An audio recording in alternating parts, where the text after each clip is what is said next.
உழவர் நலத்துறை சார்பில் மண்ணுயிர் காத்து மண்ணுயிர் காப்போம் என்ற திட்டத்தை தொடங்கி வைத்து குறைந்த வாடகையில் விவசாயிகளின் பயன்பாட்டிற்காக டிராக்டர் உள்ளிட்ட வேளாண் கருவிகளை முதலமைச்சர் வழங்கி வருகிறார். அதன் நேரடி காட்சிகளை பார்க்கலாம்.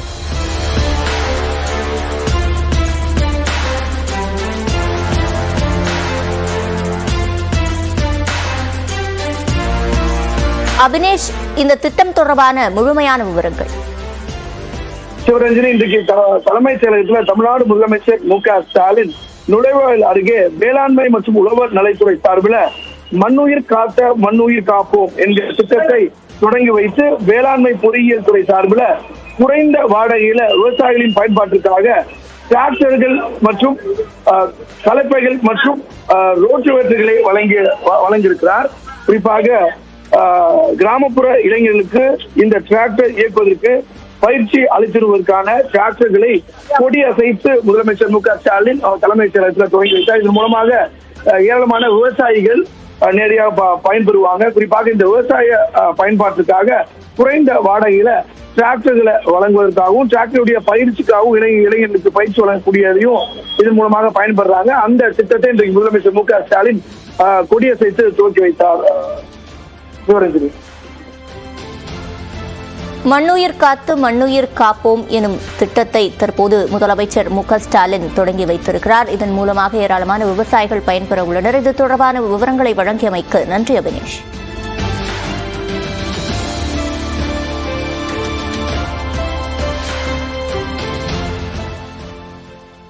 புதுச்சேரி ரெட்டியார்பாளையம் புதுநகரில் நேற்று விஷவாயு தாக்குதல் ஏற்பட்ட 3 பேர் உயிரிழந்த நிலையில் 2வது நாளாக இப்பகுதி மக்கள் விஷவாயு பீதியிலிருந்து விலகாமல் உள்ளனர். அரசு சார்பில் மேற்கொள்ளப்பட்டுள்ள நடவடிக்கை தொடர்பாக கூடுதல் விவரங்களோடு இணைகிறார் செய்தியாளர் இளவமுதன். இப்போ அந்த பகுதியில் இருக்கக்கூடிய மக்களின் பாதுகாப்புக்காக, குறிப்பாக அவங்களுடைய அச்சத்தை போக்கும் வகையில் அரசு தரப்புல என்ன நடவடிக்கை எடுக்கப்பட்டிருக்கு?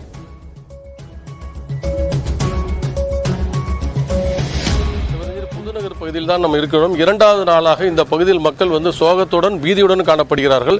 ஏனென்றால் விஷவாயு தாக்குதல் மீண்டும் வருமா என்ற அச்சத்தின் காரணமாக தான் இந்த பகுதி மக்கள் இருக்கிறார்கள். பெரும்பாலான மக்கள் நேற்றே வீட்டை பூட்டிவிட்டு வெளியே சென்று விட்டனர். உறவினர் வீட்டில் தங்கியிருக்கிறார்கள். இருக்கும் ஒரு சிலரும் இந்த அவர்கள் வீட்டு வாசலில் அமர்ந்திருக்கிறார்கள். நேற்று அவர்கள் யாரும் சமையல் செய்யக்கூடாது என உழவர்கரை நகராட்சி அறிவுறுத்திய நிலையில் இன்றும் யாரும் சமையல் செய்யாமல் தான் உள்ளனர். அரசு சார்பில் அவர்களுக்கு உணவு வழங்கப்பட்டிருக்கு. நேற்று இரவு வழங்கப்பட்டது. அதேபோல் இன்றும் வழங்கப்பட்டிருக்கிறது. அவர்கள் வீடுகளில் கழிவறைகள் பயன்படுத்தக்கூடாது என்பதை தொடர்ந்து நடமாடும் கழிவறை வைக்கப்பட்டிருக்கிறது. இது இங்கு உள்ள பள்ளி அருகிலே வைக்கப்பட்டுள்ளது. இந்த இடத்தில் மக்கள் தற்போது பயன்படுத்திக் கொண்டிருக்கிறார்கள். இருப்பினும் அவர்கள் தங்களோட உறவினர் வீடுகளுக்கும் மற்ற இடங்களுக்கும் செல்ல வேண்டிய சூழல் தான் காணப்படுகிறது. நேற்று இரவு முழுவதும் மக்கள் வீதியில் இருந்தார்கள். காலையில் அவர்களுக்கு நல்ல செய்தி கிடைக்கும் என்று பார்த்தார்கள். ஆனால் பொதுப்பணித்துறையை பொறுத்தவரை ஒரு நாள் கழித்துதான் இந்த கழிவுநீர் வாய்க்கால்களை சுத்தம் செய்ய முடியும் என்று கூறியிருக்கிறார்கள். அதனால் இன்னும் ஒரு நாள் இந்த பகுதி மக்கள் காத்திருக்க வேண்டியிருக்கிறது. அதேபோல் புதுநகர் பகுதியில் ஒரு அரசு தொடக்கப்பள்ளி இருக்கிறது. அதேபோல் இமாக்குலேட் தனியார் பள்ளியும் இருக்குது. இந்த 2 பள்ளிகளுக்கும் விடுமுறை அளிக்கப்பட்டுள்ளது. இது தெரியாமல் வந்த அரசு தொடக்கப்பள்ளிக்கு 4 மாணவர்கள் வந்தார். அவர்களுக்கு விடுமுறை என்று கூறப்பட்டு அவர்கள் அனுப்பப்பட்டார்கள். இப்பொழுது நாம் பார்க்கும் இந்த பள்ளி இப்போ வெறுமனே காட்சி அளிக்கிறது. ஆசிரியர்கள் மட்டும்தான் இருக்கிறார்கள். வகுப்பறையில் மாணவர்கள் இல்லை. இதேபோல புதுச்சேரியில் உள்ள பொதுப்பணித்துறை, காவல்துறையினர் மற்றும் சுற்றுச்சூழல் ஆய்வாளர்கள் தற்போது இந்த இடத்தில் இருக்கிறார்கள். அதேபோல் மக்களுக்கு பாதுகாப்பு அளிக்கும் ஆம்புலன்ஸும் நிறுத்தப்பட்டிருக்கிறது. யாருக்காவது உடல்நிலை பாதிப்பு ஏற்பட்டால் உடனடியாக மருத்துவமனைக்கு கொண்டு செல்வதற்கு நடவடிக்கை எடுக்கப்பட்டுள்ளது.